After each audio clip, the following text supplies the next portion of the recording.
நீங்கள் இந்த மந்திரத்தை ஆரம்பிக்க வேண்டிய காலம் முதலில் தேய்பிறை காலத்தில் ஆரம்பிக்க வேண்டும். ஏன் தேய்பிறை என்றால், தேய்பிறையில் எப்படி நிலவு தேய்கிறதோ அதே போன்று நம்முடைய பிரச்சனைகளும் படிப்படியாக தேயும் என்பது ஒரு நம்பிக்கை. தேய்பிறை காலங்களில் ஆரம்பித்தது.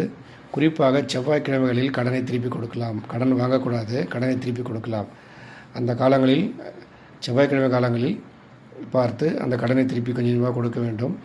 அதே நேரத்தில் நீங்கள் தினமும் என்ன செய்ய வேண்டும் என்றால், கையில் ஒரு டம்ளரில் தண்ணியை வைத்துக்கொண்டு 2 கையிலும் தாங்கிக் கொண்டு கிழக்கு முகம் அமர்ந்து நான் கூறவிருக்கின்ற மந்திரத்தை நீங்கள் 11 முறை 11 நாட்கள் 11 நாட்கள் என்று கிடையாது, உங்கள் கடன் பிரச்சனை தீரும் முறை தினமும் கூட சொல்லலாம். கூறி வந்தால் உங்கள் பிரச்சனை படிப்படியாக முடிவுக்கு வரும் என்பது ஒரு நம்பிக்கை. மந்திரம் மிக எளிமையானது. இதை இப்பொழுது நான் கூறுகிறேன் பாருங்கள். லலிதம் ஸ்ரீதரம், லலிதம் பாஸ்கரம், லலிதம் சுதர்சனம். அவ்வளோதாங்க. லலிதம் ஸ்ரீதரம், லலிதம் பாஸ்கரம்.